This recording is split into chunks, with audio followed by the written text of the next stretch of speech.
बिस्मिल्लाहिर्रहमानिर्रहीम। अस्सलाम वालेकुम नाज़रीन, आप यूट्यूब चैनल देख रहे हैं। मैं इमरान खान हूँ। बाद औक़ात तनकीद करने वालों की तनकीद भी समझ नहीं आती।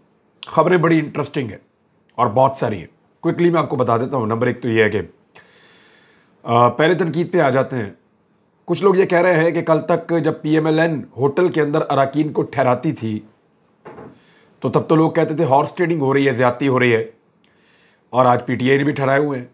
ये क्या हो रहा है? तो फ़र्क ज़रा थोड़ा सा समझ लीजिए कि इस्लामाबाद में जिन लोगों को होटलों में ठहराया गया था उनका ताल्लुक PDM की जमातों से नहीं था। पीपल्स पार्टी ने और PMLN ने अपने लोगों को होटलों में नहीं ठहराया हुआ था। उन्होंने पाकिस्तान तहरीक इंसाफ के लोटों को होटलों में ठहराया हुआ था। फ़र्क समझ आया? जब पंजाब के अंदर हमजा शहबाज ने होटलों के अंदर कमरे लिए तो उन्होंने 25-26 लोग जो ठहराए हुए थे वो उनकी अपनी जमात के नहीं थे, ना वो लोग उनकी अपनी इत्तेहादी जमातों के थे। उन्होंने पाकिस्तान तहरीक इंसाफ के लोटों को अपने खर्चे पे होटलों में ठहराया हुआ था। इस मरतबा जो पाकिस्तान तहरीक इंसाफ ने होटल का खर्चा उठाया है तो तहरीक इंसाफ अपने ही लोगों को बचा रही है लोटा बनने से। यानी तहरीक इंसाफ ने नून लीग के लोगों को होटल में नहीं ठहराया हुआ, पीपल्स पार्टी के लोगों को होटल में नहीं ठहराया हुआ। इस फर्क को समझिए, मेरे ख्याल में आसान हो जाएगा। एक बच्चा भी समझ सकता है कि पीपल्स पार्टी ने, नून लीग ने और फजलुर रहमान ने जब लोगों को होटल में ठहराया तो वो उनकी अपनी पार्टी के लोग नहीं थे, वो दूसरी पार्टी के लोग लोटा बनाकर ठहराए हुए थे। और आज एक पार्टी लोगों को होटल में ठहरा रही है सिर्फ इसलिए कि कोई और उनको किसी और होटल में ना ले जाए और ले जाकर उनको लोटा ना बना दे। एक लोटा बन गया है मुबैना तौर पे 40 करोड़ रुपए लेकर, और वो तुर्की फरार हो गया है। कुछ लोग कहते हैं और भी है, लेकिन माल रोड पे जो होटल है PC होटल, वहाँ से खबर ये आई है कि 186 का एक मुझे इतला आई है और दूसरी एक और क्लेम किया गया है कि 187 नंबर पूरे हो गए हैं। 187 187 अरकान असम्बली पूरे हो चुके हैं लाहौर के पर्ल कॉन्टिनेंटल होटल के अंदर, और ये परवेज़ इलाही को वोट डालेंगे। बहुत सारे लोगों ने ऐसे बयान दिए हैं कि वो वोट डालने के लिए आएंगे और परवेज़ इलाही को ही डालेंगे और उनको लालच दी गई है। बहुत सारे लोग ये कह रहे हैं कि हमें टेलीफोन कॉल्स आई हैं। कुछ लोग अता तारड़ का नाम ले रहे हैं, कुछ लोग और लोगों का नाम ले रहे हैं, टेलीविज़न पे आकर बता रहे हैं, सोशल मीडिया पर आकर बता रहे हैं अरकान असम्बली कि उनको ख़रीदने की कोशिश की गई है। पिछली मरतबा जो लोटा 5 करोड़ में बिकता था, अब वो लोटा 50 करोड़ में बिक रहा है। वजह यह है कि एक बने हुए वज़ीर आला को बचाने का मामला है। यानी अगर कोई 4-5 अरब रुपया या 6 अरब रुपया खर्च भी करना पड़ जाए तो इन लोटों को खरीद कर हमजा शहबाज को वज़ीर आला बरकरार रखा जाए। अब लोग जो हैं वो इसी तरह की सौदेबाजियां क्लेम कर रहे हैं। एक रुकन है नून लीग का, उन्होंने क्लेम किया कि उन्हें काफ लीग ने खरीदने की कोशिश की है। झूठ नहीं हो सकता, बहुत मुमकिन है कि यह हुआ हो। वजह यह है कि शरकपुरी भी तो आए हैं ना यहाँ पे। अगर यहाँ से मसूद साहब गए हैं तो वहाँ से शरकपुरी भी तो आए हैं और उन्होंने भी इस्तीफ़ा दिया है। फैसल न्याजी ने भी इस्तीफ़ा दिया है और एक D सीट रुकन भी हुआ है। नंबर गेम ज़रा समझ लें। इस वक्त जो पाकिस्तान तहरीक इंसाफ और काफ लीग के पास है वो 188 हैं, और जो लोग आज़ाद उम्मीदवारों को निकाल कर चंद को नून लीग और पीपल्स पार्टी के पास हैं, उनकी तादाद 174 बनती है। 2 आज़ाद साथ मिला लें तो वो 176 बन जाते हैं। 1 आज़ाद और 3 और 2 और मिला लें तो आपके 176 बन जाते हैं। बाकी लोग इंडिपेंडेंट कैपेसिटी के अंदर मौजूद हैं, यानी निसार अली खान साहब और उनके अलावा 2 आज़ाद उम्मीदवार मजीद और एक नया आज़ाद उम्मीदवार। ये 4 लोग वो हैं जिन्होंने कहाँ जाना है, ये इनका अपना फैसला है। लेकिन PTI ने क्लेम किया है कि पर्ल कॉन्टिनेंटल होटल में उनके पास 187 लोग मौजूद हैं। मुस्लिम लीग नून ये क्लेम कर रही है कि जिस वक्त वोटिंग होगी हमजा शहबाज के वज़ीर आला बनने के मामले पर या परवेज़ इलाही के वज़ीर आला बनने के मामले पर, उन्होंने कहा कि जिस वक्त वोटिंग हो रही होगी उस वक्त कोई 5-7 लोग कम हो जाएंगे पाकिस्तान तहरीक इंसाफ के, और वो या तो आएंगे नहीं या वो मुस्ताफ़ी हो चुके होंगे। तो ऐसी सूरत हाल में नुकसान हो जाएगा पाकिस्तान तहरीक इंसाफ का और परवेज़ इलाही का। लेकिन क्या 5-7 लोगों से काम चलेगा? तो ऐसा लगता नहीं है, क्योंकि बहुत भी अगर आज़ाद सारे भी साथ मिला लें तो 179 से ऊपर नहीं जा सकती PMLN 179 पे आकर उनको लॉक लग जाता है।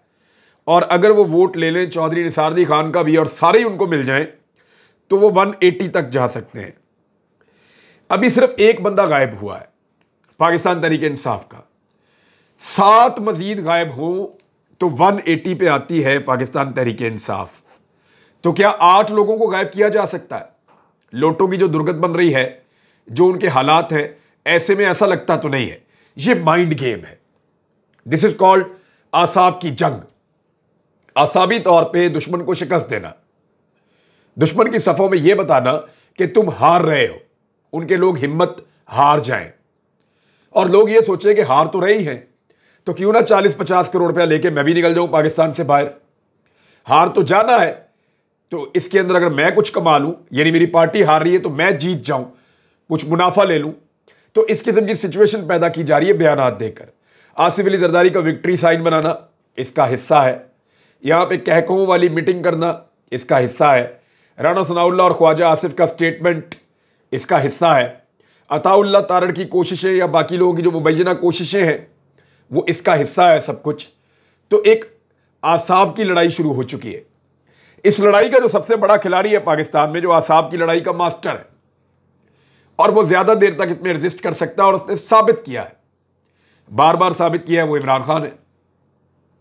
तो साबिक वज़ीर-ए-आज़म इमरान खान जो आसाब की जंग के सबसे बड़े प्लेयर हैं, वो आज ही के दिन वापस पहुंच रहे हैं लाहौर और वो इस लड़ाई को आकर खुद लड़ेंगे, क्योंकि अगले जो 24-30 घंटे हैं, लगभग 30-35 घंटे हैं, वो बड़े अहम हैं।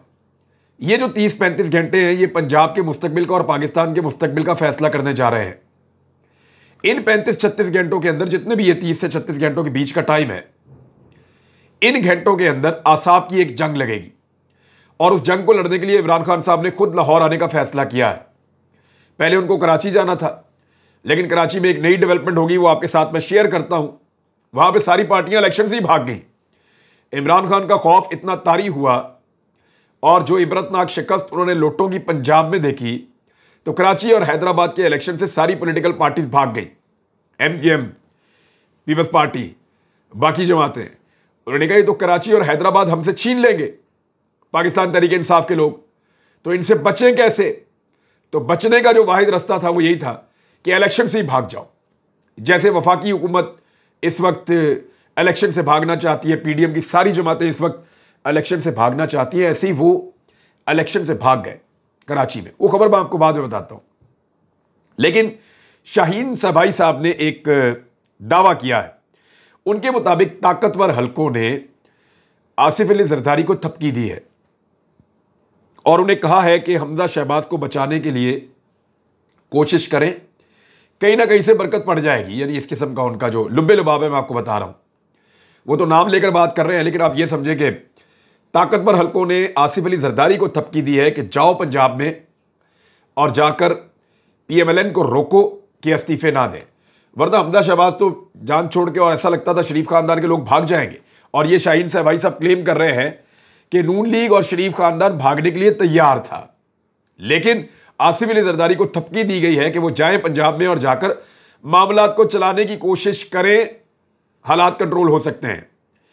लेकिन मेरी नज़र में एक चीज़ और भी है, वो ये है कि आसिफ अली जरदारी साहब ने एक ख्वाब देखा है कि बिलावल भुट्टो जरदारी को वज़ीर-ए-आज़म पाकिस्तान बनाना है, और वो तभी हो सकता है जब PMLN बहुत कमज़ोर हो जाए।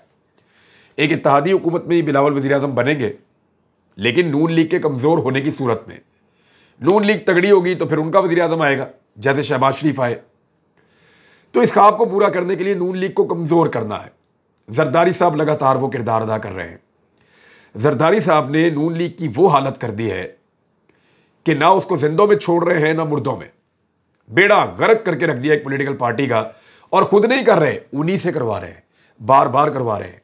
और इस वक्त तक जो जरदारी साहब लाहौर में मौजूद हैं, उनकी ये जो आमद है ना, वो देखकर मुझे ऐसा महसूस हो रहा है कि वो नून लीग की आखिरी रसूमात में शिरकत के लिए लाहौर आए हैं और जरदारी साहब ये चाहते हैं कि नून लीग को वो अपने हाथों से दफन करके जाएं। लेकिन ये एक बड़ी पॉलिटिकल पार्टी है, तगड़ी पॉलिटिकल पार्टी है, इसमें बहुत अच्छे लोग मौजूद हैं।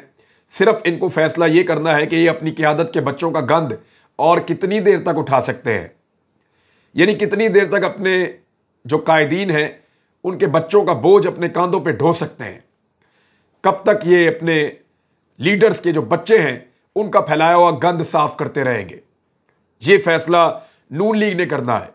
जिस वक्त उन्होंने ये फैसला किया कि नून लीग खुद अपनी लीडरशिप चुनेगी और नए लीडर्स आएंगे और ये पार्टी आगे बढ़ेगी, तो बहुत पोटेंशियल है, बहुत ज़बरदस्त पार्टी है। मेरे बहुत ज़्यादा इस पार्टी में दोस्त हैं, बड़े जीरक लोग हैं, बड़े शानदार लोग हैं, मेहनती लोग हैं, लेकिन ख़ानदान से बाहर मौका नहीं मिलता। और ख़ानदान के अंदर जो बच्चे हैं वो इंतहाई नालायक हैं, उनको कुछ समझ नहीं, हाथ मिलाने तक की तमीज़ नहीं है।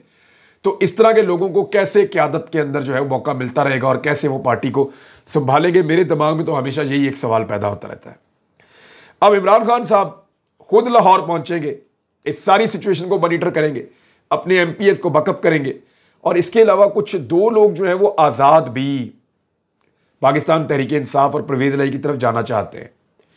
अगर ये दो आज़ाद आप और मिला देते हैं तो टोटल कितने हो जाते हैं?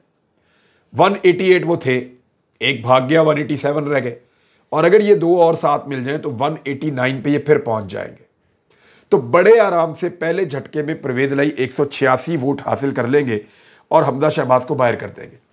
लेकिन अगर पहली काउंटिंग में 186 वोट फर्ज करें परवेज़ इलाही ना ले सके तो फिर फौरन दोबारा काउंटिंग होगी और उसमें हमजा शहबाज और परवेज़ इलाही में से जो ज्यादा वोट लेगा वो जीत जाएगा। हमजा शहबाज 176 177 पे रुके हुए हैं, वो बहुत भी छलांग मारेंगे तो 179 से ऊपर नहीं जा सकते, और परवेज़ इलाही बहुत भी गिरेंगे तो 180 से नीचे नहीं गिर सकते। इस सूरत में भी वो वज़ीर आला पंजाब बन जाएंगे। अब जो खबर है दूसरी वो ये है कि इमरान खान साहब के डर से सिंध के अंदर इलेक्शन कमीशन ने बल्दियाती और ज़िमनी इंतखाब सब मुलतवी कर दिए हैं, और इलेक्शन कमीशन ये कह रहा है बारिश होने वाली है कराची में। फिर उन्होंने कहा कि मुहर्रमुल हराम आ रहा है कराची में, यानी हज की वजह से ये इंतखाबात मुलतवी करवाने पर तैयार नहीं थे। हज मुसलमानों का सबसे बड़ा इवेंट है, उससे बड़ा कोई और इवेंट नहीं है।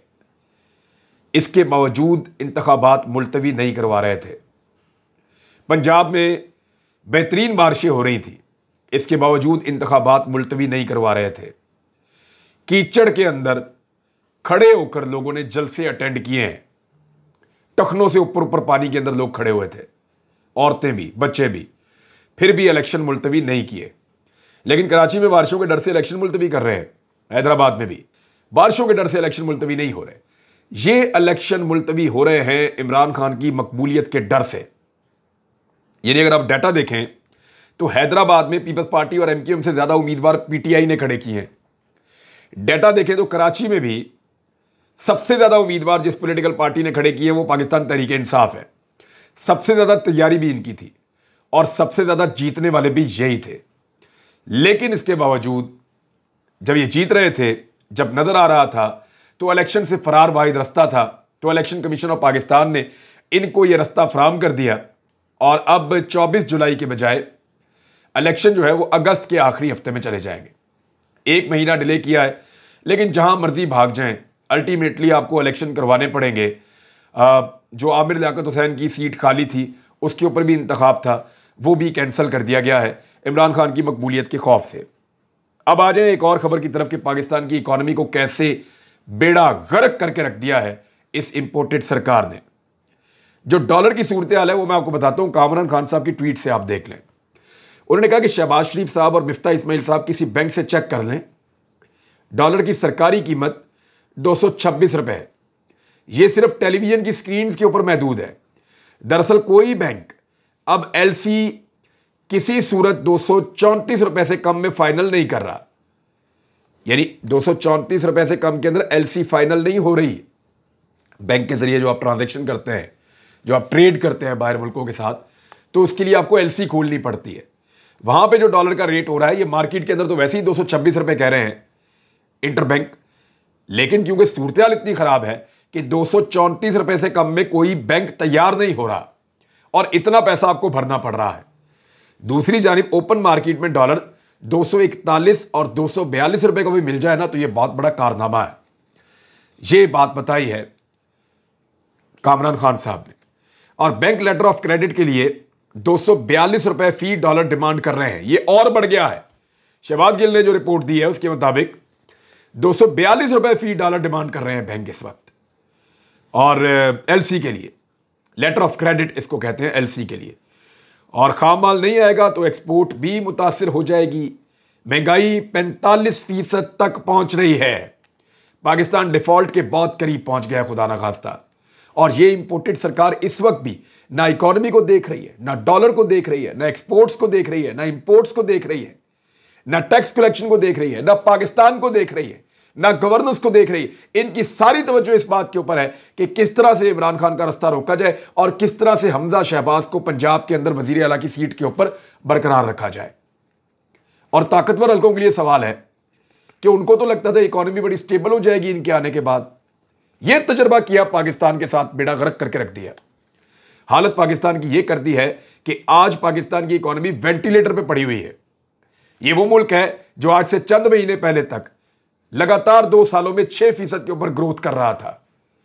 ऐसा कभी नहीं हुआ माजी में। 20 साल की बेहतरीन कारकर्दगी चल रही थी और 3-4 माह के तजुर्बा के अंदर अंदर पाकिस्तान की यह हालत कर दी कि डॉलर की कीमत, यानी वो लोग जो मातम करते थे, $140 का डॉलर जब हुआ था तब जो मातम करते थे, आज $240 के ऊपर मातम नहीं कर रहे, बात करने को तैयार नहीं है उसके ऊपर। क्यों? सिर्फ इसलिए कि इंपोर्टेड सरकार नवाजती है या इंपोर्टेड सरकार से वो फायदे मिलते हैं जो फायदे आपको इमरान खान नहीं देता था। तो नादरीन, ये सूरत बन चुकी है। ये 24 घंटे बहुत इंपॉर्टेंट है, लगभग 24 से 30 घंटे, और इनमें इमरान खान साहब का रोल सबसे इंपॉर्टेंट होगा। लुटों के लिए अब पाकिस्तान में जगह नहीं है, ये अब नजर आ रहा है। जो लुटा बनेगा पाकिस्तान से भागेगा। इस मुल्क के अंदर वो अपने आप को नहीं रोक पाएगा। अब तक के लिए इतना ही। अपना ख्याल रखिएगा, अपने इस चैनल का भी। अल्लाह हाफिज।